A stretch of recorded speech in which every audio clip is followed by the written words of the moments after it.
إن الحمد لله نحمده ونستعينه ونستغفره ونعوذ بالله من شرور أنفسنا وسيئات أعمالنا من يهده الله فلا مضل له ومن يضلل فلا هادي له وأشهد أن لا إله إلا الله وحده لا شريك له وأشهد أن محمدا عبده ورسوله يا أيها الذين آمنوا اتقوا الله حق تقاته ولا تموتن إلا وأنتم مسلمون يا أيها الناس اتقوا ربكم الذي خلقكم من نفس واحدة وخلق منها زوجها وبث منهما رجالا كثيرا ونساء واتقوا الله الذي تساءلون به والأرحام إن الله كان عليكم رقيبا يا أيها الذين آمنوا اتقوا الله وقولوا قولا سديدا يصلح لكم أعمالكم ويغفر لكم ذنوبكم ومن يطع الله ورسوله فقد فاز فوزا عظيما أما بعد فإن خير الكلام كلام الله وخير الهدي هدي محمد صلى الله عليه وسلم وشر الأمور محدثاتها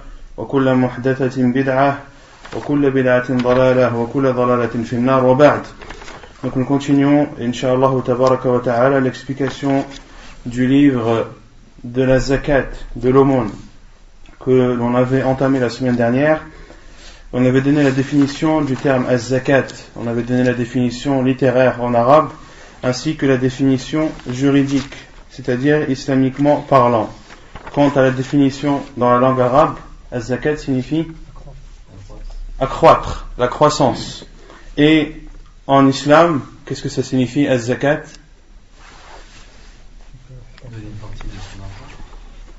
C'est-à-dire, quand on parle de définition, c'est quelque chose de précis. En islam, qu'est-ce que la définition de az-zakat?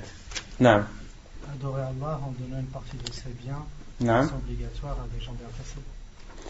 C'est adorer Allah subhanahu wa ta'ala en donnant une partie d'un bien défini envers des personnes bien définies. Donc tu ne donnes pas n'importe quel argent, tu ne donnes pas n'importe quelle quantité d'argent et tu ne donnes pas à n'importe quelle personne, mais tout est défini par la religion. Donc az-zakat, c'est d'adorer Allah subhanahu wa ta'ala en donnant une partie de tes biens, des biens qui sont spécifiques, pas tous tes biens, mais des biens que l'islam a définis, que tu dois donner envers des personnes bien définies. Et on avait donné quelques sagesses de la zakat. Parmi ces sagesses, qui peut en citer quelques-unes? Quels sont les bienfaits de la zakat envers la société? L'égalité entre les pauvres et les riches. Non, on ne peut pas dire ça. On peut dire que c'est pour donner aux pauvres. Que les pauvres aident, que les riches aident les pauvres. Donc c'est une entraide. Calmer la colère des pauvres. Calmer aussi la colère des pauvres, de certains pauvres, envers les riches. Car si les riches leur donnent, cela va changer leur vision, la vision qu'ils avaient des riches. Ensuite, qu'est-ce qu'on avait dit d'autre? Que c'était une des causes de l'entrée au paradis. Quoi d'autre? Que c'était une purification des biens et de la personne. Et c'est aussi un moyen d'apaiser le cœur, comme l'a dit l'imam Ibn al-Qayyim rahimahullah, et c'est aussi un moyen qui permet d'avoir encore plus d'argent, car plus tu donnes de la zakat, et plus ton argent augmentera, comme l'a dit le prophète sallallahu alayhi wa sallam, un argent, ou plutôt l'argent de la personne ne diminue pas en donnant la zakat. D'accord? Ensuite, on avait parlé de le jugement, ou plutôt le statut de la zakat en islam. Le statut de la zakat en islam qui est... Qu'est-ce que c'est la zakat en islam? C'est un pilier. C'est le troisième pilier de l'islam. C'est le troisième pilier de l'islam. Combien de fois est-ce que la zakat a été citée à côté ou associée à la prière dans le Coran? 82 fois.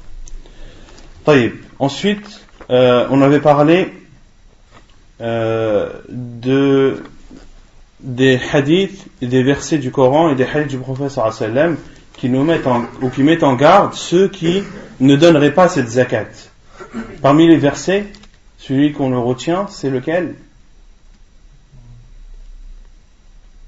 C'est dans Surat al-Tawbah, en Surat le repentir. Personne ne le connaît? الذين يكنزون الذهب والفضة, ceux qui gardent l'argent et l'or, c'est-à-dire le métaux, et ne donnent pas à la zakat, فبشرهم بعذاب أليم, annonce-leur alors un douloureux châtiment. يوم يحمى عليها في نار جهنم, le jour où ces choses seront chauffées, le jour du jugement, seront chauffées en enfer, puis la personne sera brûlée de ses biens dont il n'aura pas donné la zakat. Et parmi les hadiths du prophète sallallahu alayhi wa sallam, il y avait deux hadiths qu'on avait cités, un qui était court, l'autre qui était beaucoup plus long, que celui qui ne donne pas la zakat de ses biens, comment est-ce que ce bien se transformera le jour du jugement? En un serpent immense qui le mordra et qui l'attrapera par les joues et lui dira: je suis ton trésor, je suis ton argent, c'est-à-dire ce trésor et cet argent dont tu ne donnais pas la zakat. Et dans un autre hadith, le prophète sallallahu alayhi wa sallam a dit que celui qui ne donne pas la zakat, que des plaques seront chauffées, des plaques de feu seront chauffées en enfer, puis la personne sera brûlée sur son front, sera brûlée sur ses flancs, sera brûlée sur son dos à cause de cette zakat justement qu'il n'avait pas donnée. Et le prophète sallallahu alayhi wa sallam a donné des exemples. Par exemple, le berger, ou plutôt celui qui possède des chameaux et qui ne donne pas la zakat de ces chameaux, quel sera son châtiment le jour du jugement? Non, il sera piétiné seulement et mordu aussi par cet animal. Et lorsque le dernier de ces animaux qu'il avait en sa possession aura fini de le mordre et de le piétiner, que se passera-t-il? Le premier reviendra, et ainsi de suite pendant un jour dont la durée est, comme le professeur sallam nous en a informé, de 50 000 ans. Ensuite, on a parlé de celui qui s'abstient, le jugement de celui qui s'abstient de la zakat, de donner la zakat. Celui qui renie l'obligation de la zakat en islam, quel est son jugement? Il sort de l'islam, wa l'a'yadu billah, qu'Allah nous en préserve. Celui qui renie l'obligation de la zakat n'est pas un musulman en islam. Et quant à celui qui atteste que la zakat est obligatoire, qui ne nie pas l'obligation de la zakat, mais pour autant ne la donne pas, car il a une foi qui est faible, ou car tout simplement il n'en a pas envie, ou bien parce qu'il est feignant, ou bien parce qu'il aime trop l'argent, etc., etc., tout en admettant et en attestant que la zakat est obligatoire et qu'il admet qu'il est en erreur. Celui-là, son jugement est non. C'est un musulman qui a fait un énorme péché. Et comment doit se comporter le gouverneur envers une personne comme celle-ci? Non, il doit prendre le pourcentage qu'il doit de la zakat sur son argent, plus la moitié de... Il doit prendre l'argent qu'il devait donner comme zakat, même contre son gré, et prendre en guise de réprimande envers cette personne, de prendre également la moitié de ses biens. Le gouverneur doit prendre l'argent de la zakat que devait donner cette personne qui s'abstient, et en plus de ça, doit prendre comme correction et comme leçon pour lui, doit prendre également la moitié de ses biens. Donc ça, c'est concernant les personnes qui n'ont pas la possibilité de se défendre. Quant aux personnes qui refusent de donner la zakat et qui ont les capacités de pouvoir se défendre, comment doit se comporter le gouverneur? Il doit les combattre, comme l'a fait Abu Bakr radiyallahu ta'ala anhu. Ensuite, on a parlé des personnes pour qui la zakat est obligatoire. La zakat est obligatoire pour tout musulman qui soit libre,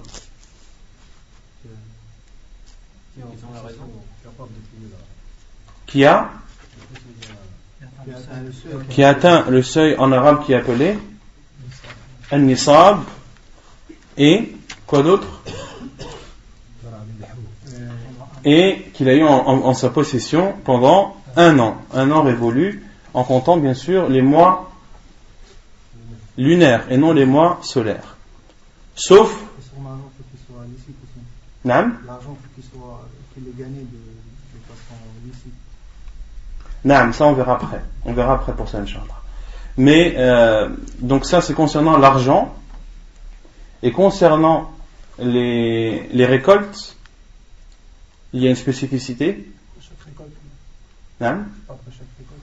Il doit donner la zakat au moment de la récolte, de la moisson. Et dans ce cas, il n'est pas, parmi les conditions, ne fait pas partie de l'avoir en sa possession pendant 1 an.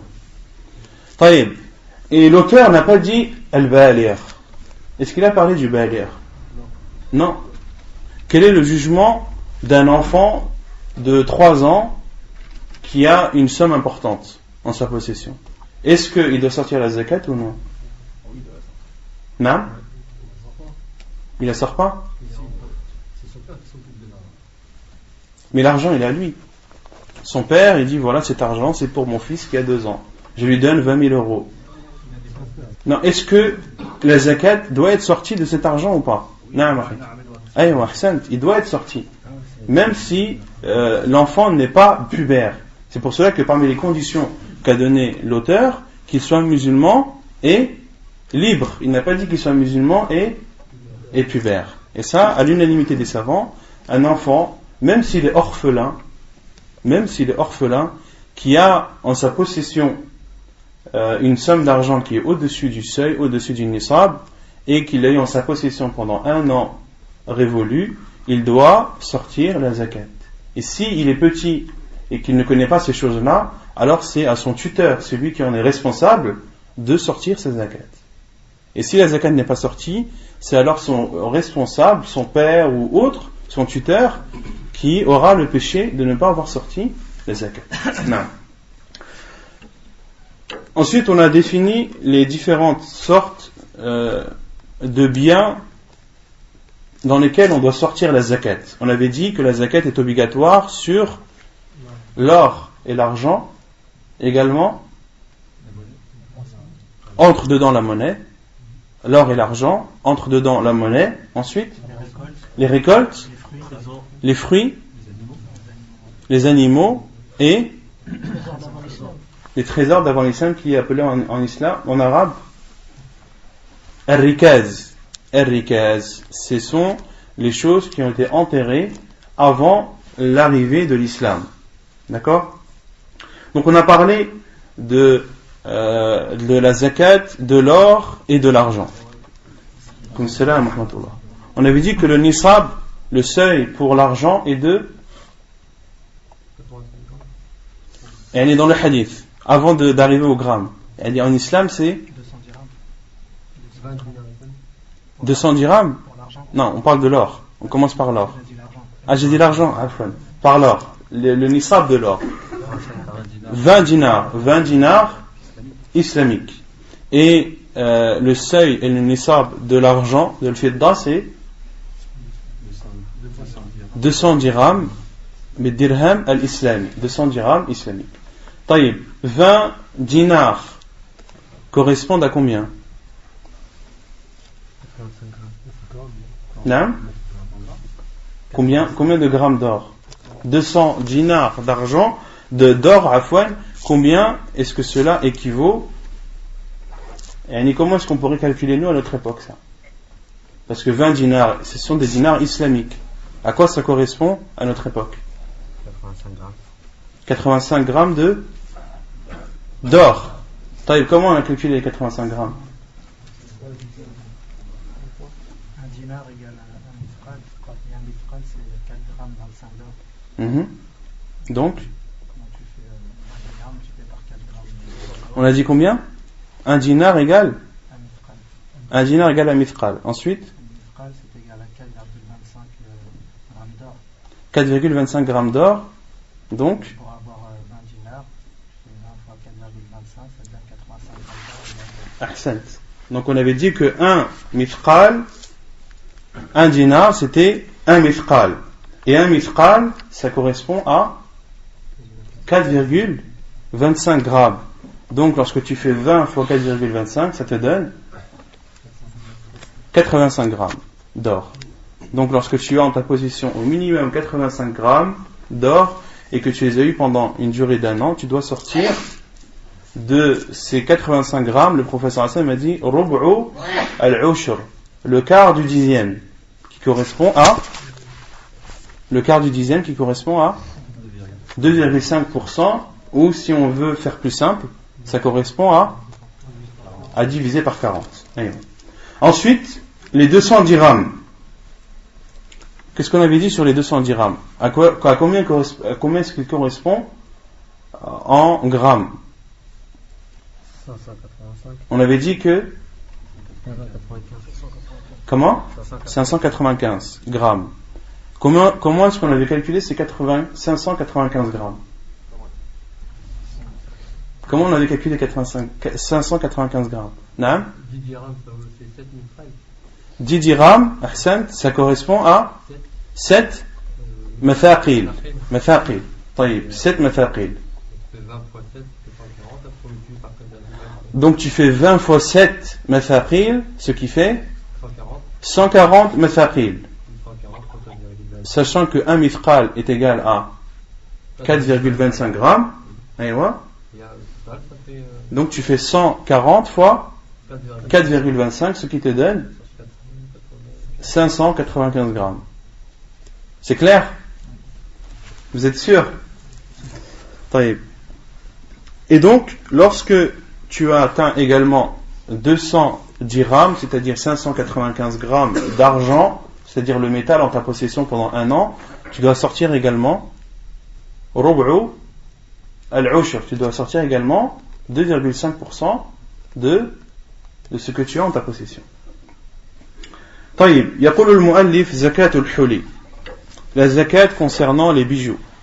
زكاة الحلي واجبة بعموم الآية والأحاديث وليس مع من أخرجه من هذا العموم دليل ومع ذلك فقد جاءت فيه نصوص خاصة.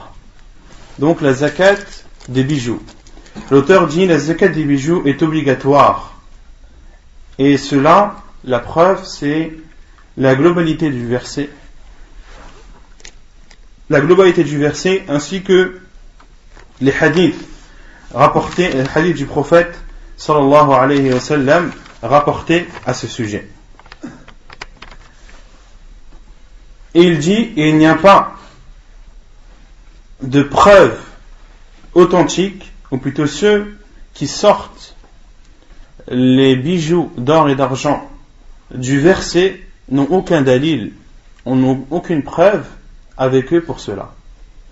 De quel verset on parle? Alladhina yaknizuna al-dhahaba wal-fidda, ceux qui gardent l'argent et l'or. Allah subhanahu wa ta'ala a dit l'argent et l'or.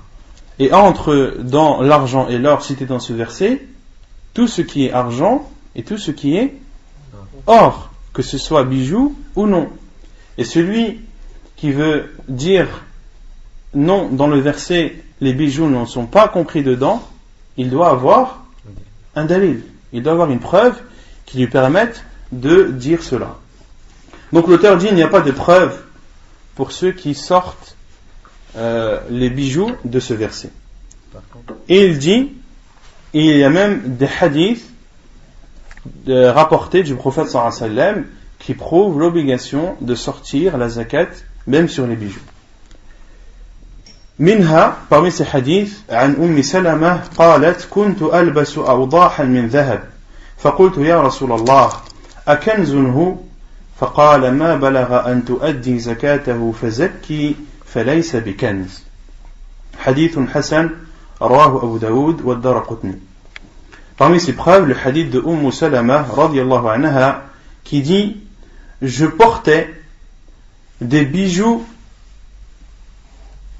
يعني أوضاحا, ce sont des bijoux de couleur blanche qui sont éclatants d'or.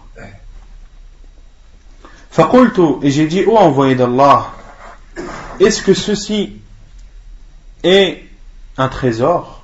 أكنزه? Elle avait peur que ce qu'elle avait en possession entre dans le verset où Allah subhanahu wa ta'ala dit الذين يكنزون الذهب والفضة. D'accord? Ceux qui prennent ou qui gardent comme trésor l'argent et l'or, l'or et l'argent. Et elle a eu peur qu'elle entre dans ce verset. Et le prophète sallallahu alayhi wa sallam lui a dit Ma balagha an tuaddi zakatahu fazakki falaysa bikanz. Lorsque tu as en possession des bijoux dont la valeur dépasse le seuil, alors donne l'aumône sur ces biens falaysa bikanz, et ce ne sera pas considéré comme un trésor. Ce ne sera pas considéré comme un trésor. Dans ce hadith, tout d'abord, il y a une preuve qu'il est autorisé aux femmes de porter de l'or. Car Salama radhiyallahu anha a dit Kuntu albasu awdahan min dhahab. Je portais des bijoux qui étaient éclatants, c'est-à-dire brillants, et qui étaient d'or. Et elle a dit Ô envoyé d'Allah, est-ce que cela est un trésor? Et il y a une preuve dans cela que les trésors en islam, ce n'est pas forcément ce qui est enterré. Car ce qu'on connaît nous en langue française, un trésor, c'est quelque chose qui est enterré. En islam, un trésor n'est pas forcément ce qui est enterré. Tout ce que une personne qui ne donne pas de zakat sur des biens alors qu'il devait, cela est considéré comme un trésor, même s'il est au-dessus de la surface. Et le prophète sallallahu alayhi wa sallam lui a dit ce que tu as en ta possession qui a atteint le seuil, alors donne la zakat, et cela ne sera pas considéré comme un trésor. Il y a une divergence des savants à ce sujet sur la zakat des bijoux. La majorité des savants considèrent que les bijoux qui sont utilisés par la femme, qu'elle n'est pas obligée, qu'il ne lui est pas obligatoire d'en sortir la zakat. Et ça, c'est l'avis de la plupart des savants. Jumhur al-ulama. Parmi eux, Cheikh al-Islam Ibn Taymiyyah, parmi eux, l'imam Ibn al-Qayyim. Et la majorité des savants considèrent que il n'y a pas de zakat à donner sur les bijoux que la femme a en sa possession et qu'elle utilise. Et ils disent, parmi les preuves, c'est le hadith du prophète sallallahu alayhi wa sallam, laysa fil huli zakat. Il n'y a pas dans les bijoux de zakat. Et la divergence porte sur ce hadith. Car beaucoup de savants également, plutôt ceux qui considèrent l'obligation de la zakat pour les bijoux, considèrent ce hadith faible. Cheikh al-Albani rahimahullah l'a même qualifié de batil, de nul, que c'est un hadith qui n'a aucune authenticité, qui n'est pas authentique du tout. Et à notre époque, les savants qui considèrent que la zakat sur les bijoux sont obligatoires sont les trois grands savants connus à notre époque. Le Cheikh Ibn Baz, le Cheikh Ibn Uthaymin, le Cheikh al-Albani. Les trois considèrent que la femme doit donner la zakat sur les bijoux qu'elle a. Et elle doit mesurer ou peser l'argent ou l'or pur.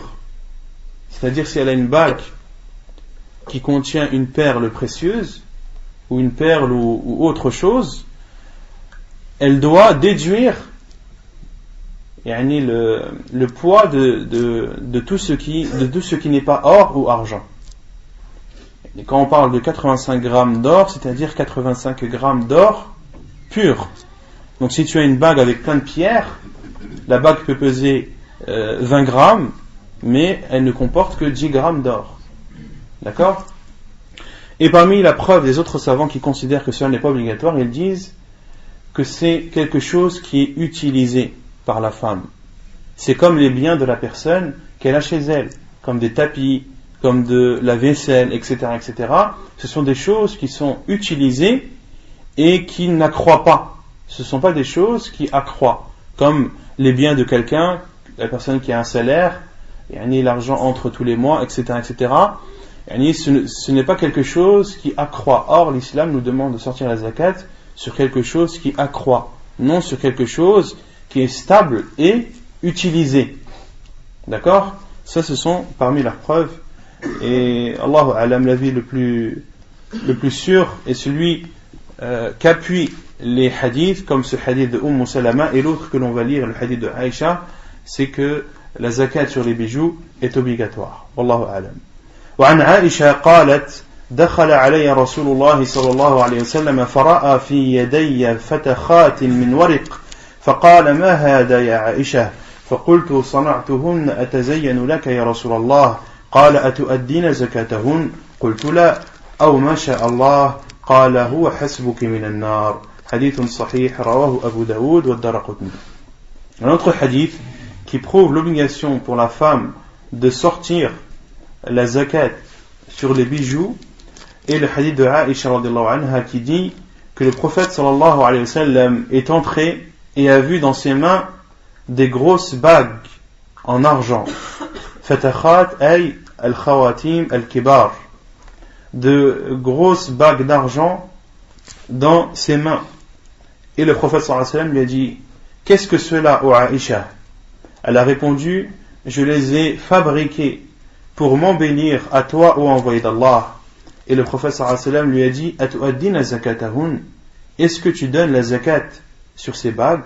Qultu la, elle a dit non. Aw ma sha Allah, c'est-à-dire elle a dit non ou autre que non. Elle a dit non ou bien une autre parole. Aw ma sha Allah.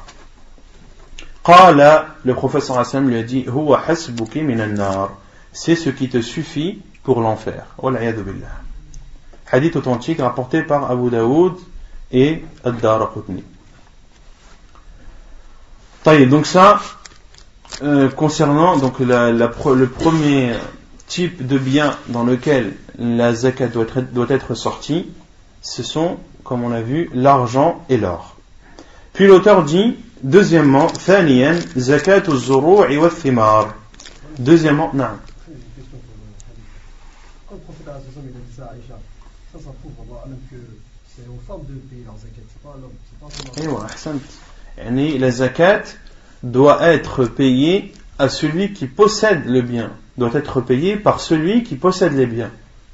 Donc si ta femme a des bijoux, les bijoux appartiennent à ton épouse, appartiennent à ton épouse, et c'est à elle de sortir la zakat. Mais les savants disent qu'il est autorisé au mari de sortir la zakat pour sa femme, à une condition, c'est qu'elle lui donne l'autorisation. Si elle lui dit oui, je t'autorise pour que tu sortes la zakat pour moi. Si elle ne donne pas l'autorisation, il ne doit pas sortir la zakat. Non. Mais une femme qui a des bijoux, par exemple, son mari lui a offert des bijoux, et ça a atteint un seuil de plus de 85. Non. Sachant que cette sœur n'a pas d'argent, ça fait comment? Les savants disent, celle qui a des bijoux qui ont atteint le nisab, et qu'elle a eu en sa possession pendant 1 an, et qu'elle n'a pas de liquidité pour donner la zakat, qu'elle doit vendre de ses bijoux, ou bien alors donner de ses bijoux. Si par exemple, sa zakat c'est de donner 10 grammes d'or, et qu'elle a un bijou qui pèse 10 grammes d'or, elle n'a pas d'argent, eh bien elle donne ce bijou de 10 grammes d'or. Et si elle n'a pas d'argent, elle doit vendre certains de ses bijoux pour pouvoir payer la zakat. Non. Deuxièmement, zakat az-zuru'i wath-thimar. La zakat concernant les récoltes et les fruits. قال الله تعالى وهو الذي أنشأ جنات معروشات وغير معروشات والنخل والزرع مختلفا أكله والزيتون والرمان متشابها وغير متشابه كلوا من ثمره إذا أثمر وآتوا حقه يوم حصاده ولا تسرفوا إنه لا يحب المسرفين. Dans Sourate Al-An'am, Sourate les Bestiaux, verset 141. Allah subhanahu wa ta'ala dit, selon le sens, c'est lui qui a créé les jardins, à même le sol ou élevé, ainsi que les palmiers et la culture. Ainsi que les palmiers et la culture. Et Allah subhanahu wa ta'ala a cité ici les palmiers et la culture, alors que cela entre dans les jardins. Allah subhanahu wa ta'ala a dit au début, c'est lui qui a créé les jardins. Et ensuite il a cité un nakhl et az-zurwa. Et cela, les savants disent, pour montrer les bienfaits de ces deux choses, les bienfaits des palmiers, autrement dit des dattes, et également les bienfaits des cultures. Mukhtalifan ukuluh, qui sont diverses. Waz-zaytoun war-rumman, ainsi que l'olive, de même que l'olive et la grenade, d'espèces semblables et différentes. C'est-à-dire que il y a parmi les créations d'Allah Azza wa Jalla, comme c'est rahmatullah, des choses qui se ressemblent en apparence, mais qui sont totalement différentes dans le goût et dans les fruits. Et les savants ont expliqué ce verset. Allah subhanahu wa ta'ala a cité l'olivier et le grenadier, waz-zaytuna war-rumman, l'olive et la grenade. Et lorsque tu vois l'olivier et lorsque tu regardes le grenadier, tu as l'impression que ce sont deux arbres identiques. Ils se ressemblent, mais les fruits ne se ressemblent pas et le goût est totalement différent. Est-ce qu'une olive ressemble à une grenade? Est-ce que le goût de l'olive est le même que le goût de la grenade? Non. Pourtant, les arbres sont identiques. Mutashabihan wa ghayra mutashabih. Ils se ressemblent, mais en même temps, ils ne se ressemblent pas. Kulu min thamarihi idha athmar. Mangez de leurs fruits quand ils produisent. Wa atu haqqahu yawma hasadih. Et donnez et acquittez des droits, acquittez-en les droits le jour de la récolte. Wa atu haqqahu yawma hasadih wa la tusrifu. Et ne gaspillez pas. Innahu la yuhibbul musrifin. Car il n'aime pas les gaspilleurs. C'est-à-dire, qui n'aime pas? Allah subhanahu wa ta'ala n'aime pas les gaspilleurs.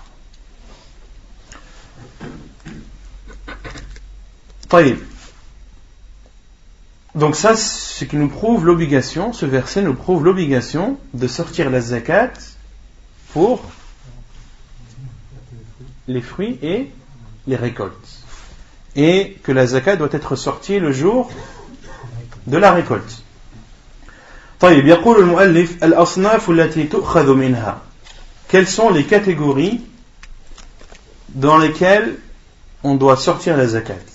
لا تؤخذ الزكاة إلا من أصناف أربعة بينها هذا الحديث.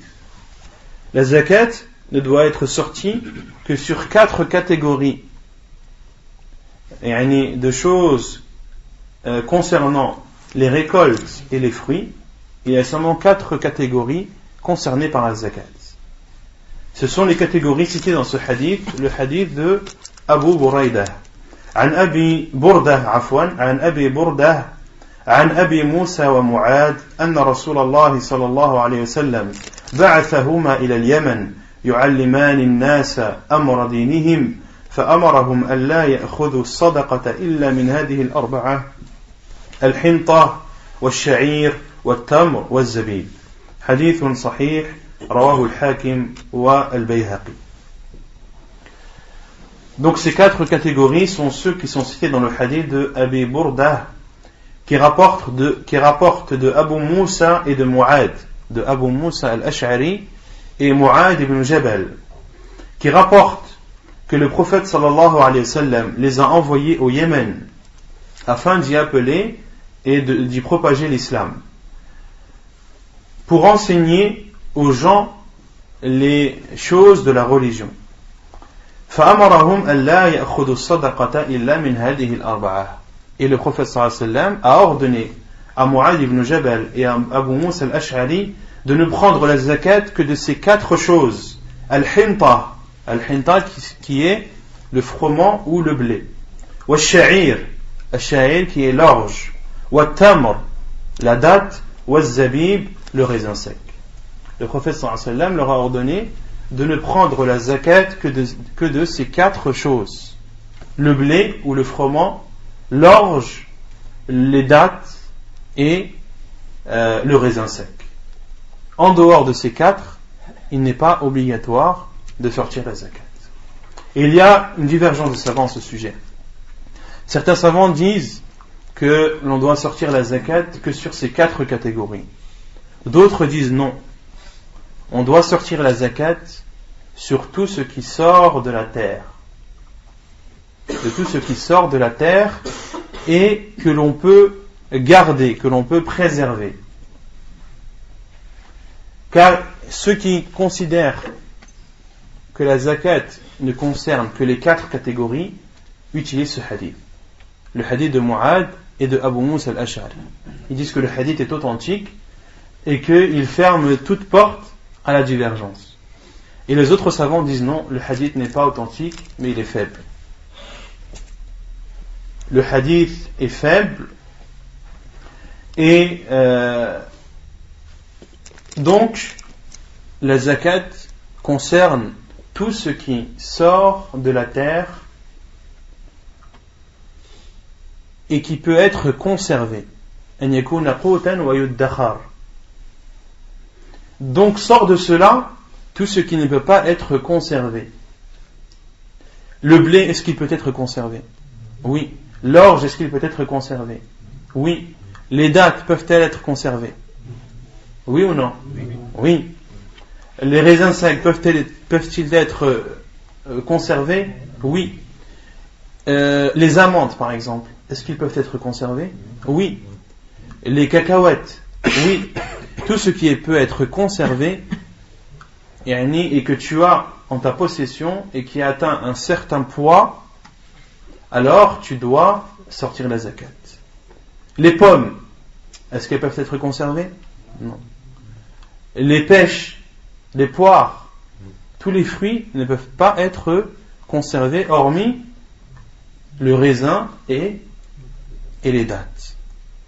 De même pour les légumes. Les légumes ne peuvent pas être conservés. Les tomates ne peuvent pas être conservées. Et les savants, lorsqu'ils parlent de la conservation, ils parlent de ce qui est conservé naturellement. Car tu peux très bien prendre une tomate et la mettre dans ton congélateur. Elle va être préservée pendant 10 ans si tu veux. Mais malgré cela, les savants disent, lorsque l'on parle de conservation, on parle de conservation naturelle et non conservation artificielle. Non. Et pour ceux qui font du zitoun, ça se conserve pas, ils doivent pas sortir de la zakat. Zitoun? Non, parce que le zitoun, il ne se conserve pas. On parle du fruit. L'olive, est-ce qu'elle se conserve ou pas? Elle ne se conserve pas, donc elle n'entre pas dans la zakat. Et tin, ça rentre dans la zakat? At-tin, il y a un khilaf des savants. Il y a un khilaf des savants sur at-tin, sur la figue. Est-ce qu'il y a de la zakat ou non? Certains disent oui, certains disent non, selon ce qui est connu de la conservation des figues. Car la conservation des figues est connue dans des pays et n'est pas connue dans d'autres. Elle est connue dans certains pays pour pouvoir être conservée et dans d'autres pays pour ne pas être ou ne pas pouvoir être conservée. Et il y a une autre catégorie où il y a une divergence de savants, c'est sur le miel. Est-ce qu'il y a une zakat sur le miel ou non? La plupart des savants disent qu'il n'y a pas de zakat dans le miel. Et il y a certains hadiths du prophète sallallahu alayhi wa sallam qui sont authentiques, qui parlent de la zakat du miel. Le prophète sallam a dit fi kulli ashrati azuq ziq, une mesure appelée ziq, que le prophète sallam a appelée ziq, et que les savants ont calculé en disant que ashrat azuq correspond à 62 kilos, comme l'a défini Cheikh Ibn Uthaymin rahimahullah, que le nisab, le seuil en matière de de miel est de 62 kilos. Mais même ceux qui disent qu'il y a une zakat, comme Cheikh Al-Albani rahimahullah et Cheikh Ibn Uthaymin, disent qu'ils prennent ça avec prudence. Pourquoi? Car dans les hadiths, il a été stipulé que lorsque la zakat du miel avait été donnée, il y avait une compensation de la part du gouverneur. Le gouverneur, en prenant la zakat, prenait l'engagement de garder et de protéger les ruches. Donc on peut comprendre de ce hadith que la zakat était prise par le gouverneur afin de pouvoir préserver et garder ses ruches. Et que si il ne gardait pas les ruches, il ne voyait plus d'utilité à prendre la zakat. Vous avez compris ou pas? Donc c'est là où les savants disent que c'est préférable sans pour autant attester de l'obligation de façon formelle. Ils n'attestent pas de l'obligation de la zakat sur le miel de façon formelle, mais ils disent que cela est préférable et demandé. Taïb, al-nisab. Maintenant, l'auteur parle du nisab, du seuil concernant les récoltes et les fruits. يشترط لوجوب الزكاة في الزروع والثمار أن تبلغ النصاب المذكور في هذا الحديث. عن أبي سعيد الخدري رضي الله عنه قال: قال رسول الله صلى الله عليه وسلم: ليس فيما دون 5 دود صدقة من الإبل، وليس فيما دون 5 أواق صدقة، وليس فيما دون 5 أوسق صدقة. حديث صحيح رواه البخاري وأبو داود والترمذي والنسائي وابن ماجه. Et une chose que j'ai oublié de dire concernant les savants qui disent que la zakat est obligatoire sur tout ce qui sort de la terre et qui est conservé, qui peut être conservé. Mais ils ont donné aussi une autre condition, c'est que il faut que ce soit de la nourriture. Il faut que ce soit de la nourriture, c'est-à-dire que ce soit quelque chose que les gens prennent comme aliment et non pour ce qui est autre que aliment. Par exemple, ils disent que les épices, est-ce que ça sort de la terre, oui ou non? Ça peut être conservé, oui ou non? Oui, mais il n'y a pas la zakat dans les épices. Car les épices, on les utilise pour donner du goût aux aliments, pour leur donner plus de piment ou moins. Mais en aucun cas, ce sont des choses que l'on prend comme nourriture. Comme par exemple l'origan. Vous prenez l'origan, c'est quelque chose qui sort de la terre, c'est quelque chose qui est conservé, qui peut être conservé longtemps, mais ce n'est pas quelque chose que les gens prennent comme nourriture, mais utilisent cela comme des épices pour donner de l'arôme ou plus de goût aux aliments et aux plats que l'on prépare. C'est clair? Taïb. Concernant le nisab,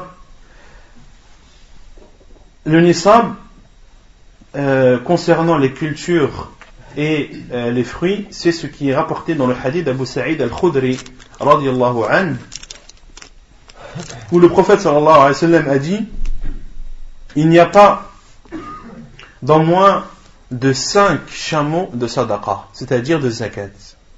Pour celui qui possède moins de 5 chamelles, est-ce qu'il a une zakat à donner ou non?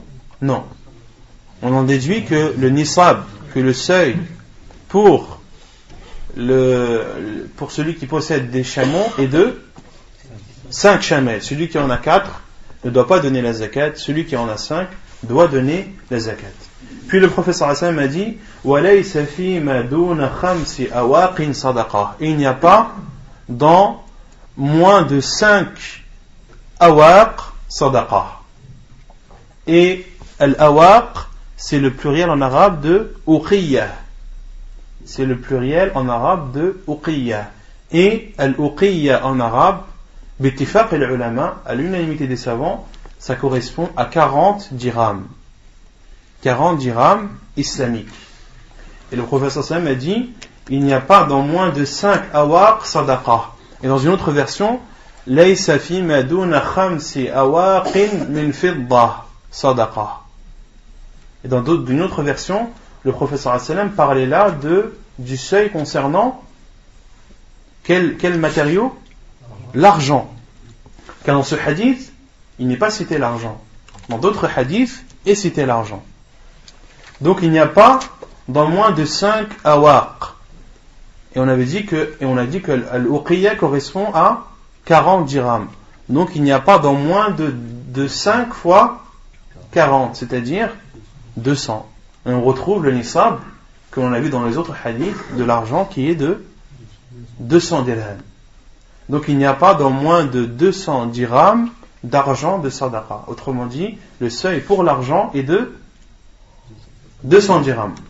Puis le professeur Hassan a dit, et c'est là où le hadith est une preuve dans ce que l'on traite actuellement, il n'y a pas dans moins de 5 awsuq. De 5 awsuq, dans moins de 5 awsuq, il n'y a pas de sadaqa, c'est-à-dire il n'y a pas de zakat. Et al-wasaq, awsuq, c'est le pluriel de wasaq. Et al-wasaq, en islam, ça correspond à 60 sa'. Ça correspond à 60 sa'. D'accord? Et as-sa', ça correspond à combien? 5 moud. Combien? 5 moud. 5 moud? 4 moud. 4 moud. As-sa' arba'atu amdad. Et ce sont 60 sa' bil moud an-nabawi. Ce n'est pas n'importe quel moud, mais c'est le moud du prophète sallallahu alayhi wa sallam. Et le sa' a été estimé par les savants à combien en grammes? Les savants qui ont estimé de façon précise, en prenant le sa' du prophète sallallahu alayhi wa sallam, en prenant le moud du prophète sallallahu alayhi wa sallam, ont mesuré à sa' et l'ont estimé exactement à 2040 grammes. À 2 kilos 40 grammes. C'est ça exactement la mesure du nisab.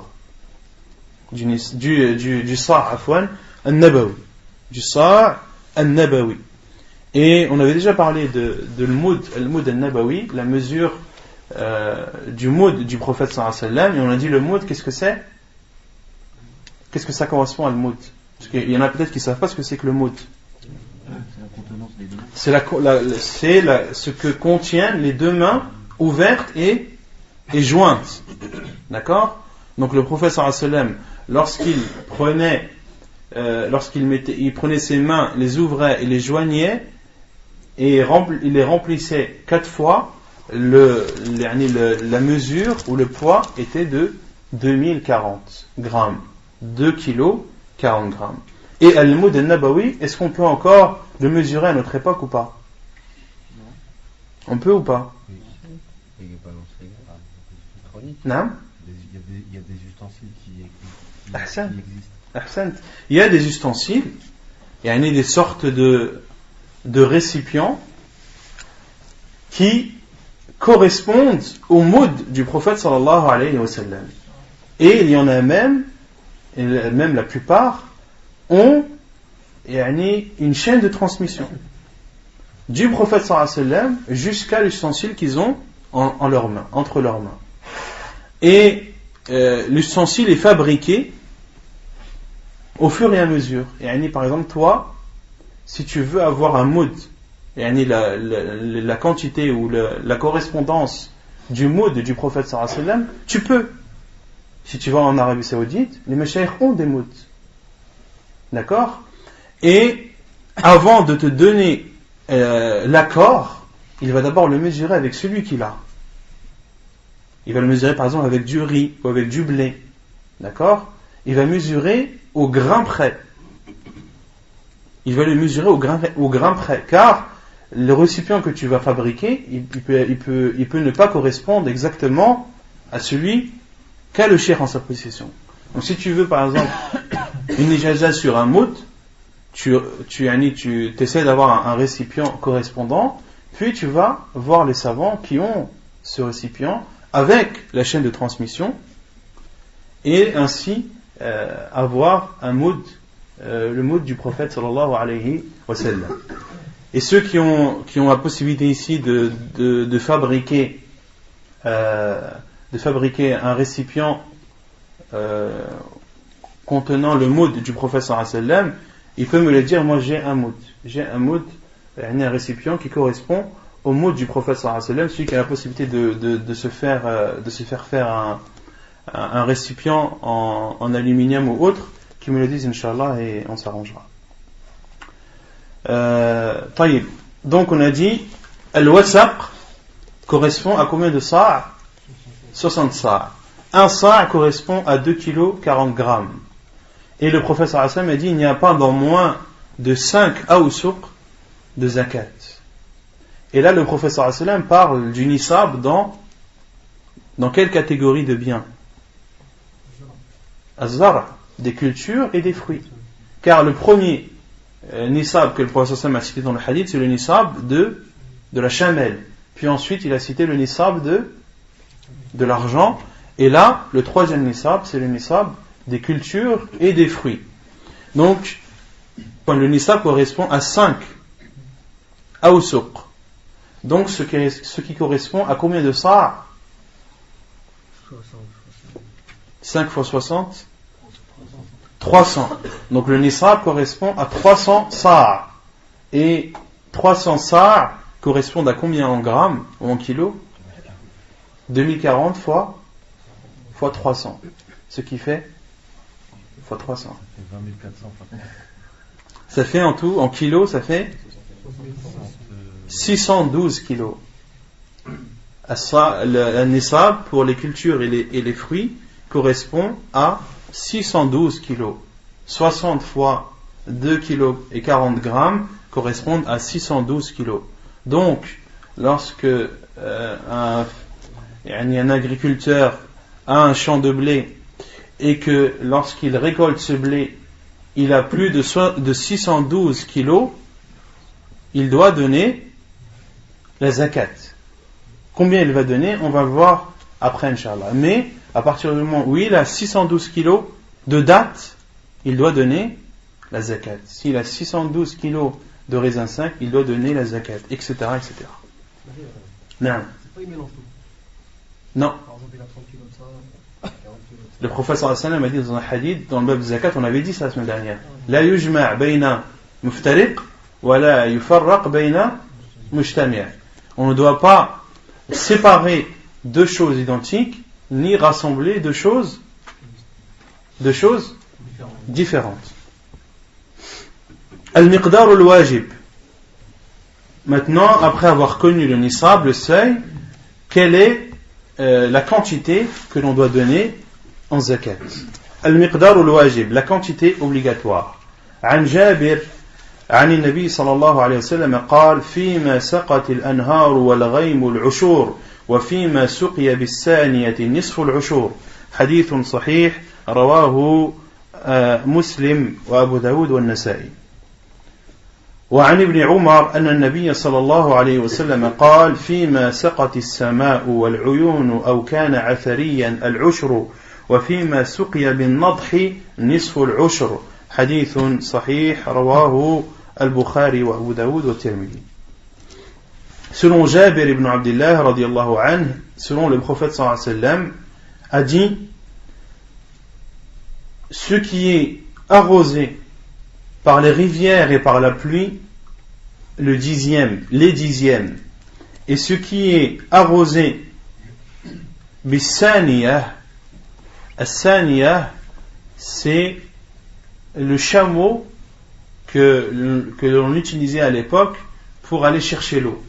C'est le chameau que l'on utilisait à l'époque pour aller chercher l'eau d'un puits ou d'une rivière. Nisful ushur.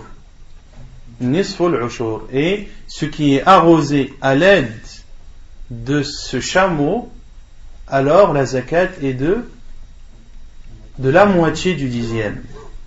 La zakat est alors de la moitié du dixième. Donc dans ce hadith, le prophète sallallahu alayhi wa sallam a dit ce qui est arrosé par les rivières ou par la pluie, c'est-à-dire celui qui a un champ de blé ou autre. Et ce champ, il ne l'a jamais arrosé. La pluie qui est tombée durant l'année a suffi pour que le blé arrive à maturité. Et qu'il a, après avoir récolté ce blé, 612 kilos. On va dire 700 kilos de blé. Combien doit-il sortir de zakat? 10%. 10% de ces 700 kilos. Autrement dit, 70 kilos. Pourquoi? Car le champ a été arrosé soit par une rivière ou soit par l'eau de la pluie. Et lorsque la personne arrose le champ elle-même, c'est-à-dire qu'elle prend l'eau d'un endroit et qu'elle le ramène pour arroser son champ, dans ce cas la zakat est de la moitié du dixième. Autrement dit, s'il a 700 kilos, la zakat est de en kilos 35%. 35 kilos, afwan. 35 kilos. Et ainsi, l'islam, c'est une religion juste et droite. Celui qui n'a pas arrosé, qui ne s'est pas fatigué à arroser son champ, il est normal que la zakat soit plus grande et plus importante. Quant à celui qui s'est fatigué à prendre l'eau d'un endroit et à arroser son champ, il est normal que la zakat soit moindre. Taïb. Celui maintenant qui a une rivière à proximité de son champ et a creusé des tranchées, a fait des irrigations qui permettent ou qui arrivent à son champ. C'est lui qui les a creusées, c'est lui qui a fait ces tranchées. Et à la fin de la récolte, il a ses 700 kilos de blé. Combien doit-il sortir de zakat? 35 ou 70? Les savants disent que le fait de creuser des tranchées n'est pas considéré comme arroser.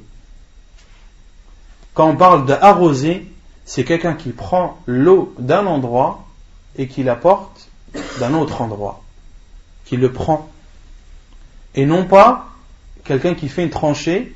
Il fait une tranchée la première année et puis il est tranquille pendant 15 ans. Non, c'est quelqu'un qui porte de l'eau et qui l'arrose et qui arrose son champ. Taïb. Maintenant, une personne qui a un champ qui a été arrosé 6 mois par l'eau de la pluie et qui a été arrosé 6 mois par ses propres moyens à lui. Combien doit-il sortir de zakat?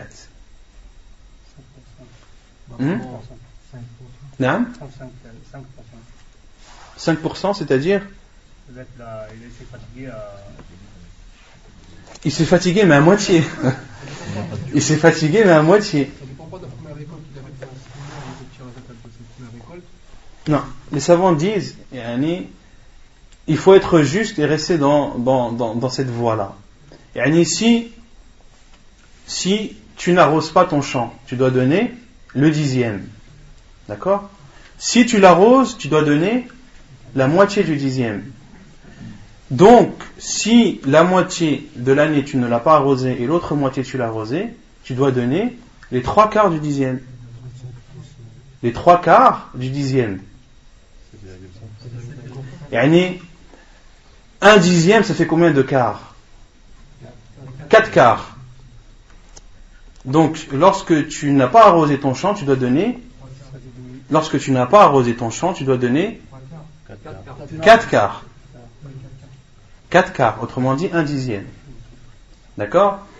Et si tu l'as arrosé toi-même, tu dois donner 2/4.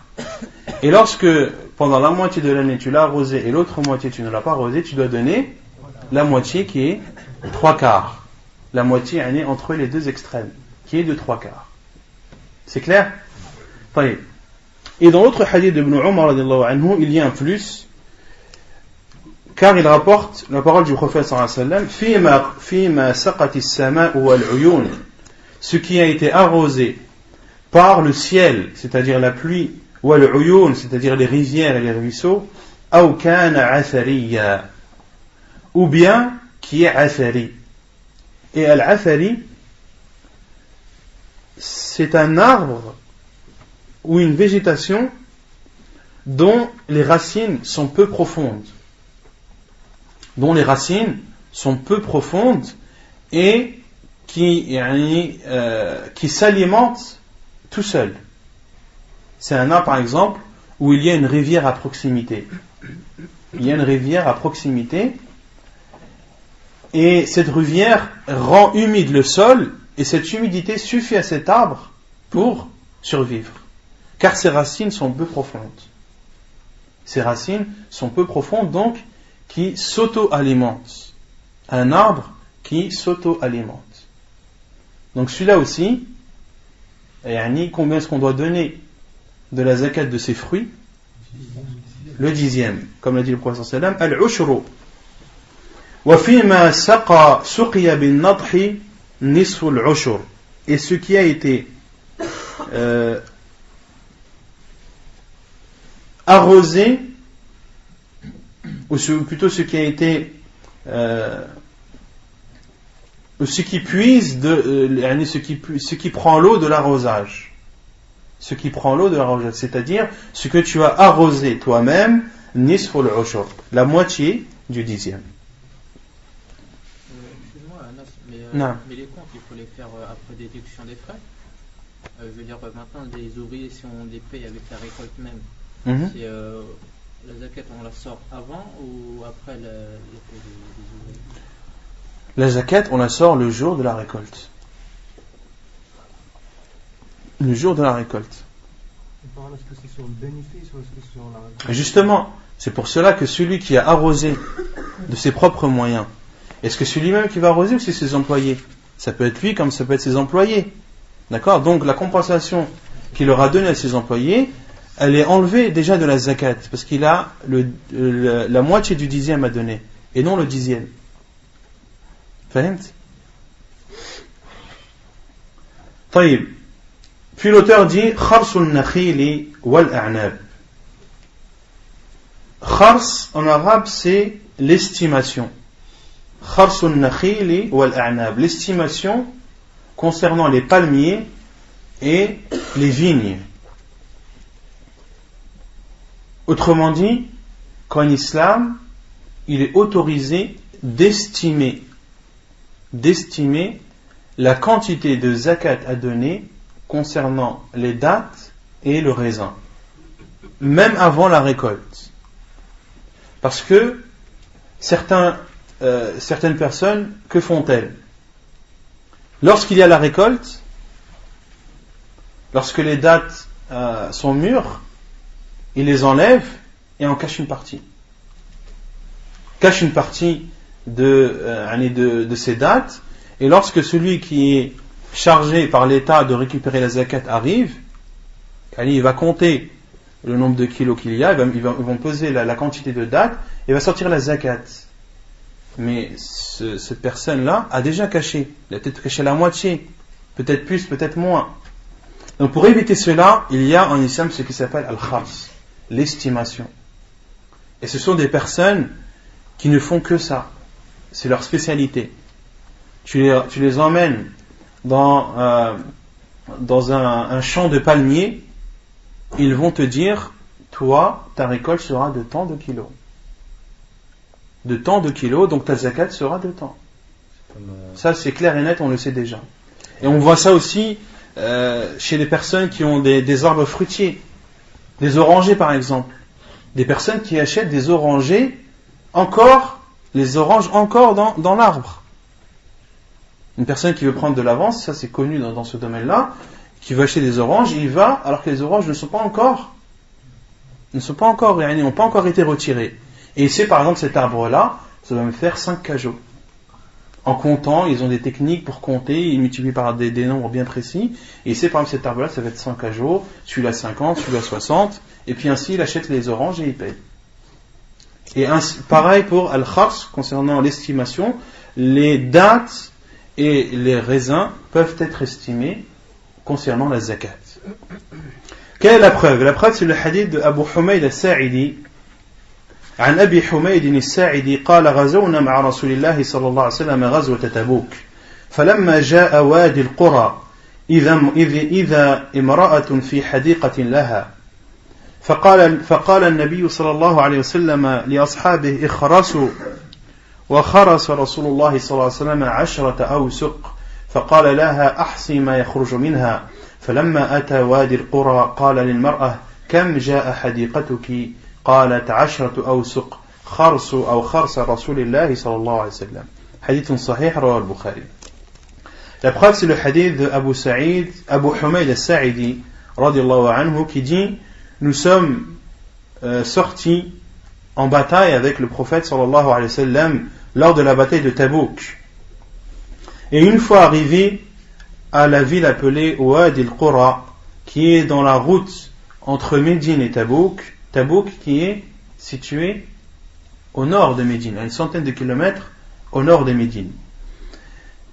Et dans cette ville, ils ont vu une femme dans son jardin, dans son champ. Et les savants ont déduit de ce hadith qu'il est autorisé à une femme d'avoir sa propre culture et de travailler dans son jardin et de récolter. فقال النبي صلى الله عليه وسلم لأصحابه, et le prophète صلى الله عليه وسلم a dit à ses compagnons, اخرسوا, c'est-à-dire estimez.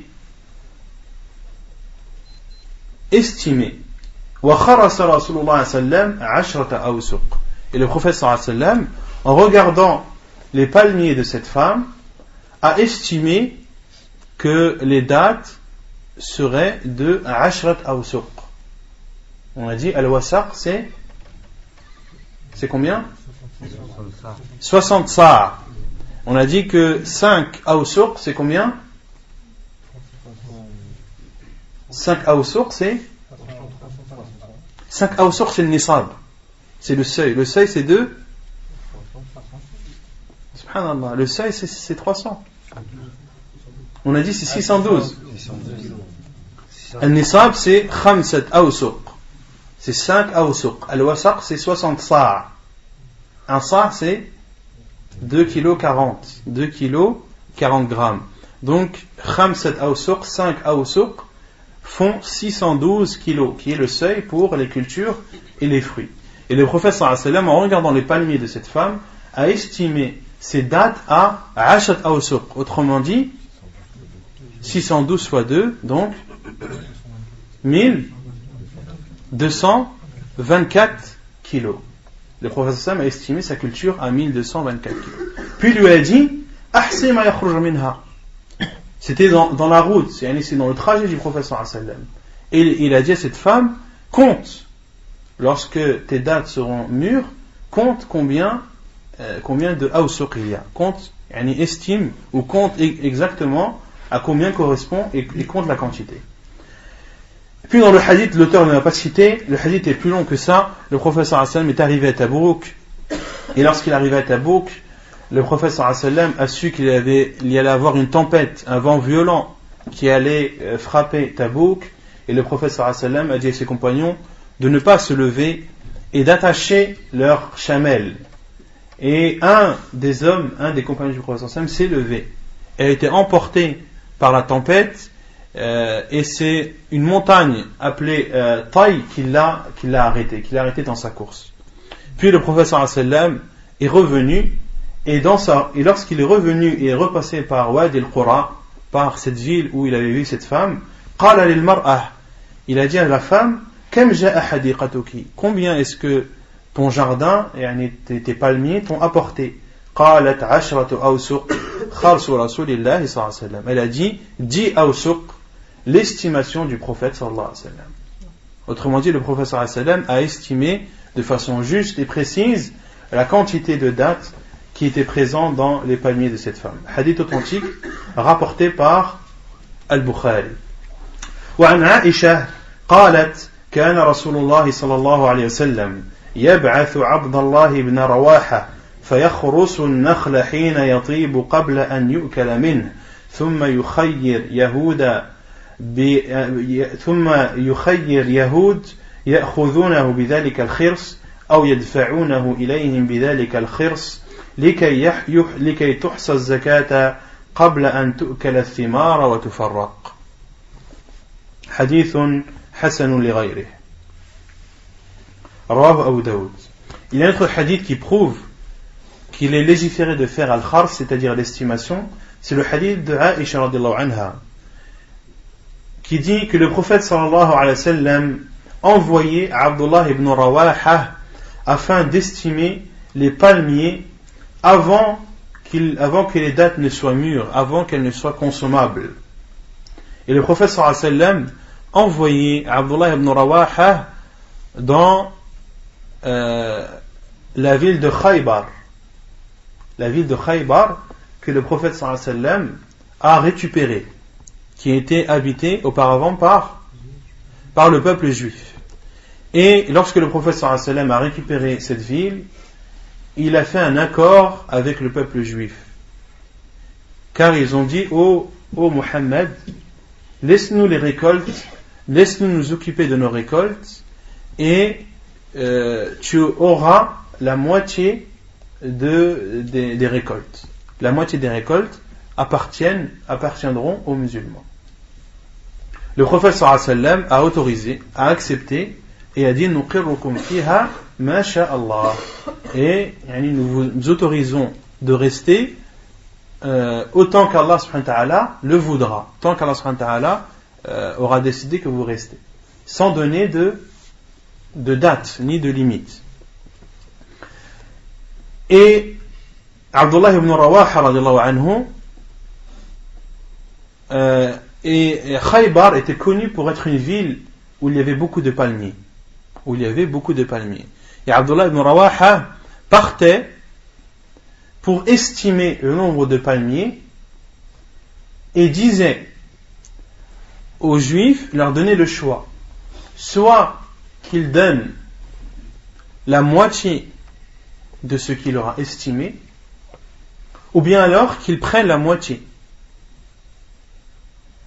Autrement dit, lorsque par exemple il a estimé ou par exemple que la récolte comporte 100 palmiers, combien reviennent aux musulmans? 50. Il leur disait, soit vous me donnez 50 palmiers ou l'équivalent, ou soit alors moi je prends les 50 palmiers. Et il choisissait à chaque fois, le peuple juif choisissait à chaque fois de garder le tout et de donner l'équivalent. En date.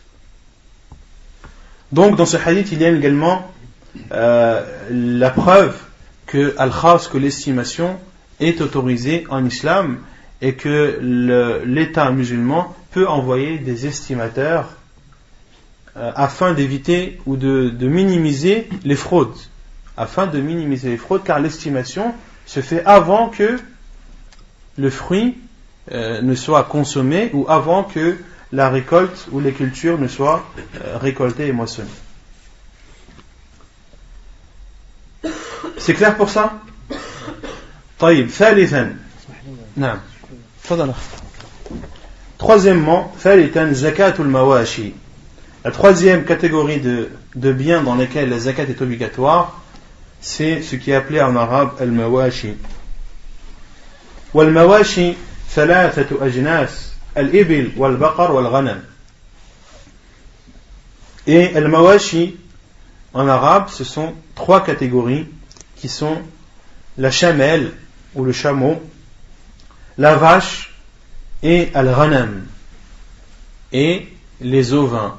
Et les ovins comportent les moutons, les brebis, mais aussi les chèvres et les boucs.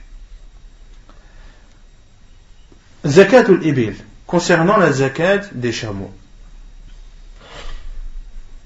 Nisabuha, quel est le nisab concernant les chameaux?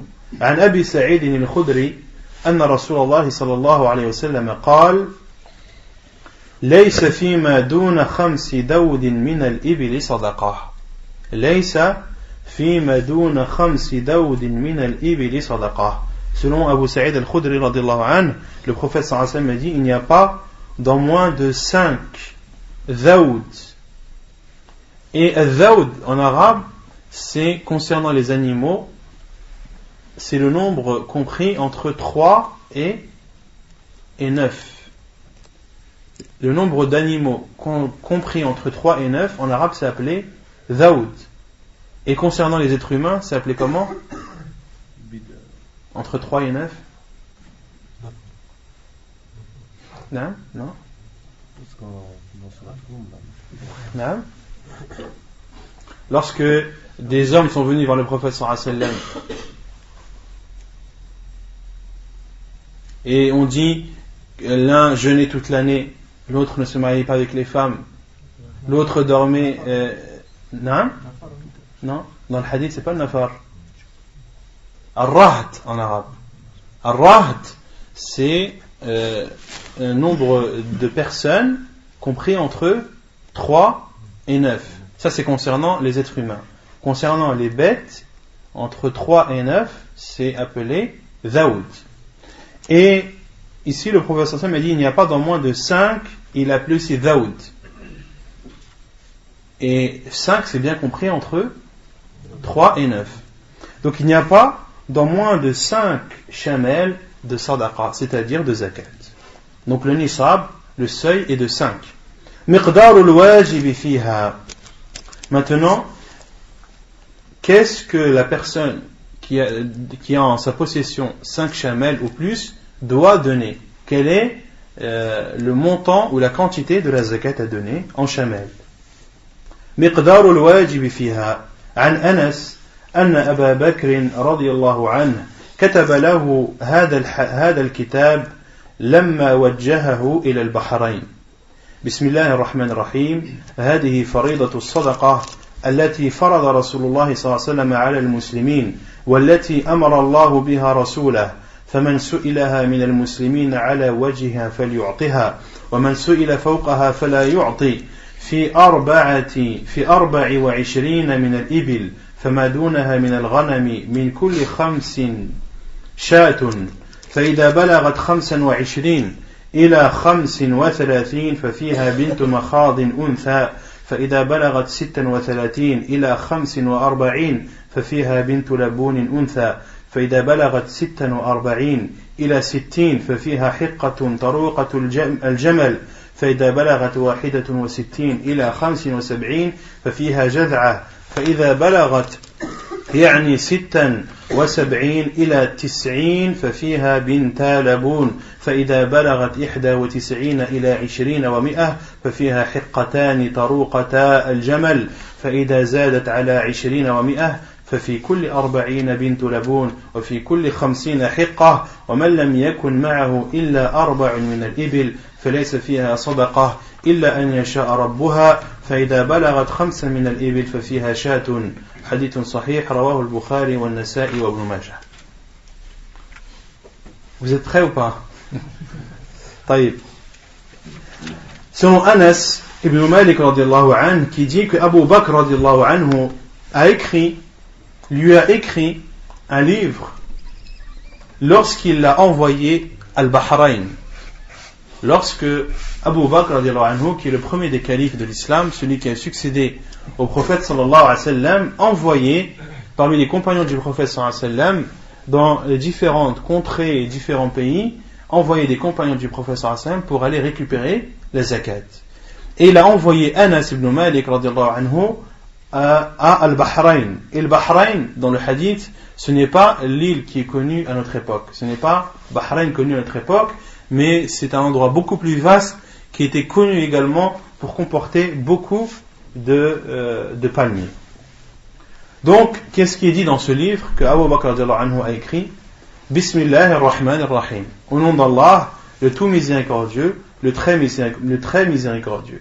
هذه فريضة الصدقة التي فرض رسول الله صلى الله عليه وسلم على المسلمين. Ceci est l'obligation, la zakat obligatoire que le prophète sallallahu alayhi wa sallam a ordonné aux musulmans. وَالَّتِي أَمَرَ اللَّهُ بِهَا رَسُولَهُ. Et elle-même a été ordonnée par Allah à son envoyé sallallahu alayhi wa sallam. Autrement dit, est-ce que l'obligation de la zakat vient du prophète sallallahu alayhi wa sallam? Non, elle vient d'Allah, et le prophète sallallahu alayhi wa sallam n'a fait dans cela que transmettre la loi d'Allah sur cela. فَمَنْ سُئِلَهَا مِنَ الْمُسْلِمِينَ عَلَى وَجْهِهَا فَلْيُعْطِهَا. Celui parmi les musulmans à qui on demande cette zakat et qu'on la demande de façon légale et de façon réglementée, فَلْيُعْطِهَا, qu'il la donne. وَمَنْ سُئِلَ فَوْقَهَا فَلَا يُعْطِي. Et celui à qui on demande plus que ce qu'il doit donner, alors qu'il ne la donne pas. Alors qu'il ne la donne pas. Si tu as 700 grammes de blé et qu'on te demande de donner 100 kilos, qu'est-ce que tu dis? Non, je ne donne pas 100 kilos, je donne 70 kilos, car c'est la quantité légiférée par le prophète sallallahu alayhi wa sallam. في 24 من الإبل فما دونها من الغنم من كل 5 شاة.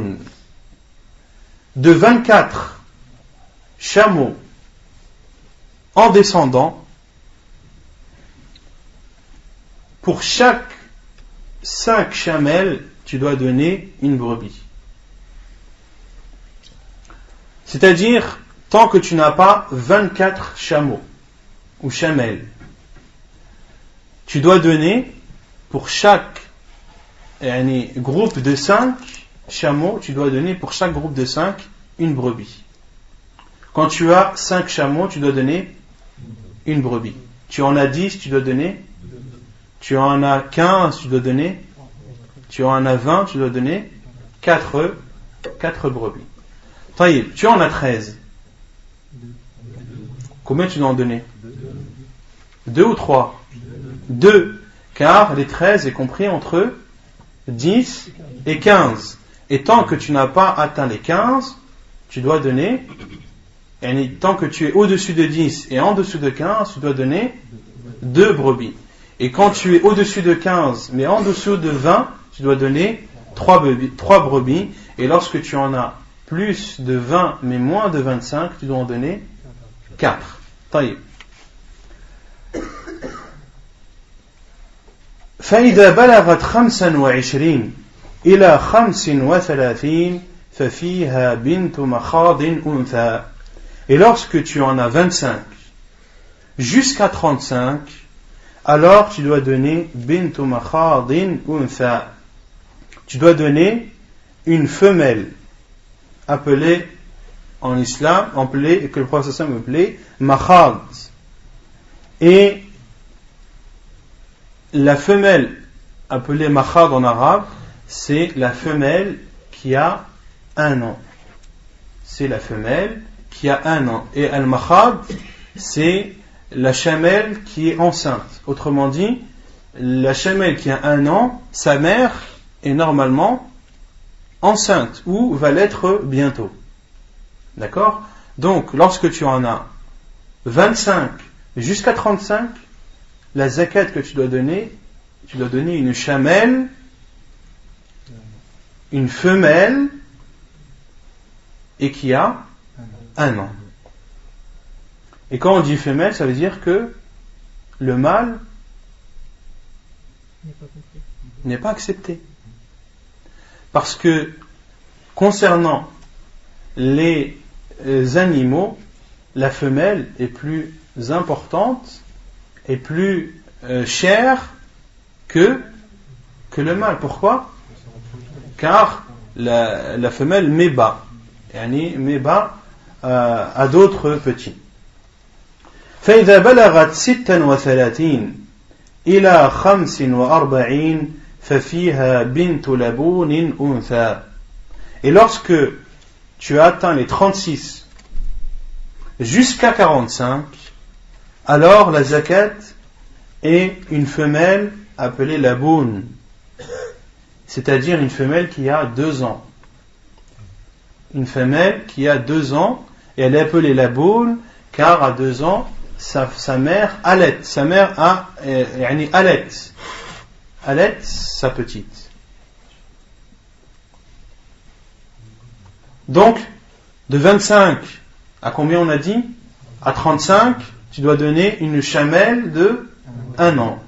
De 36 à 45, tu dois donner une chamelle de 2 ans. فإذا بلغت 46 إلى 60 ففيها حقة طروقة الجمل. Et lorsque tu en as 46 jusqu'à 60, tu dois donner une chamelle appelée en arabe hiqqa, tarouqatul jamal, une chamelle qui a l'âge de 3 ans. Et elle est appelée hiqqa car elle supporte qu'un chameau monte dessus. Donc, lorsque tu en as 46 jusqu'à 60, tu dois donner en zakat une chamelle de 3 ans. فإذا بلغت 61 إلى 75 ففيها جذعة.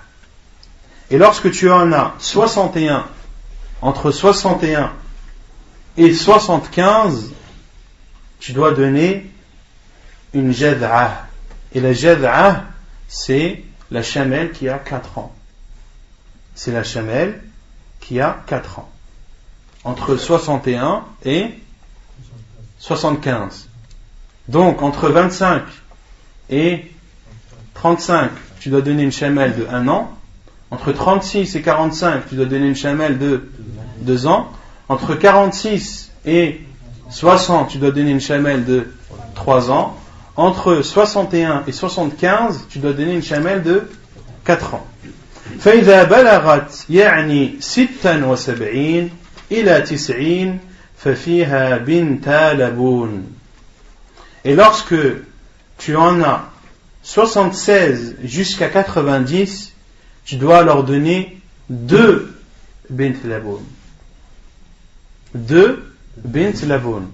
Et bint laboun, c'est la petite c'est la chamelle qui a 2 ans. Celle qui a 1 an, c'est bint makhad. Celle qui a 2 ans, c'est bint laboun. Quand tu en as 76 jusqu'à 90, tu dois donner 2 chamelles de 2 ans. فإذا بلغت 91 إلى 20 و100 ففيها حقتان طروقتا الجمل. Et lorsque tu en as 91 jusqu'à 120, tu dois donner 2 hiqqatan, 2 femelles de 3 ans. C'est clair jusque-là? فإذا زادت على 20 و100 ففي كل 40 بنت لبون وفي كل 50 حقة. C'est là où ça se complique. Et le professeur sallam a dit, et lorsqu'il y a plus de 120, alors pour chaque quarantaine de chameaux, tu dois donner bint laboun, une chamelle de 2 ans. Et pour chaque cinquantaine, tu dois donner une chamelle de 3 ans.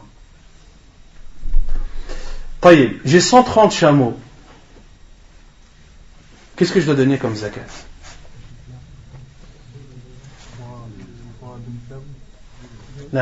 3 bint laboun.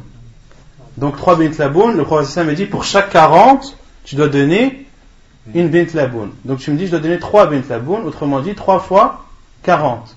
3 fois 40 ça fait combien? Mais j'en ai 130. J'en fais quoi des 10? J'en fais quoi des 10? On les compte pas? On ne peut pas faire autrement? J'en ai 130. 130, c'est 2 fois 40 plus 1 fois 50. Donc 2 fois 40, je donne 2 chamelles de 2 ans, et 1 fois 50, je donne une chamelle de 3 ans. Ça fait 130. J'en ai 190. J'en ai 190. Qu'est-ce que je dois donner comme zakat?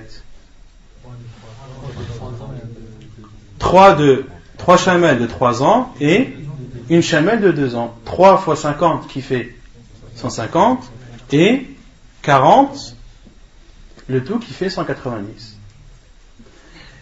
Taïb, j'en ai 125. Combien est-ce que je dois donner de zakat?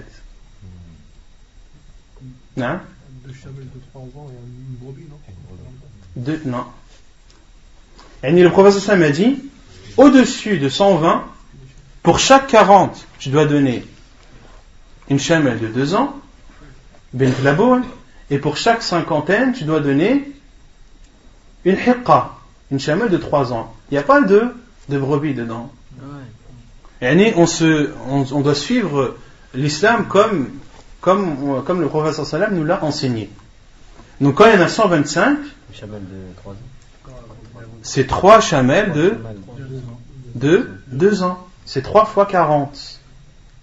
3 fois 40. Et les 5 qui sont en plus, ce n'est pas grave.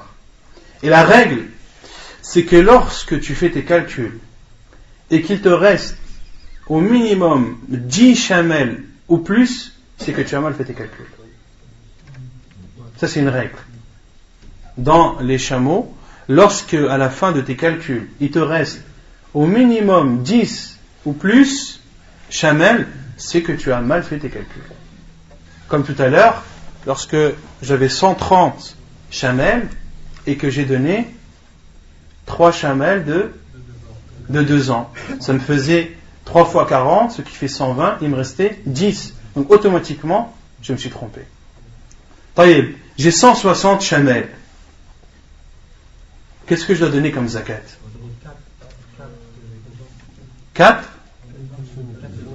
4 chamels de 2 ans, ce qui correspond à 4 fois 40. Taïb, 170.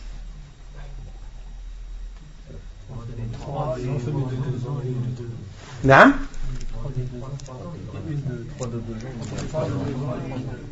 3 de 2 ans, ça fait combien? 120. Et une de 3 ans. Plus 50, ce qui fait 170. 180.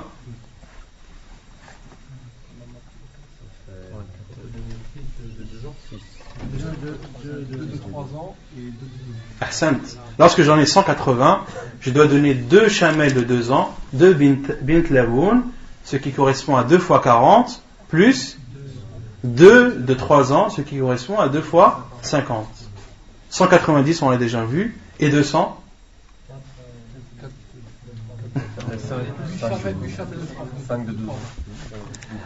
Lorsque tu as 200 chamels, tu as le choix. Soit tu donnes 5 chamels de 2 ans, 5 fois 40, ou bien alors tu donnes 4 chamels de 3 ans, 4 fois 50. Donc c'est bon si vous avez fait toutes ces étapes-là. Après, au-dessus de 200, vous pouvez faire le calcul identique. ونكتفي بهذا القدر وسبحانك اللهم وبحمدك أشهد أن لا إله إلا أنت أستغفرك وأتوب إليك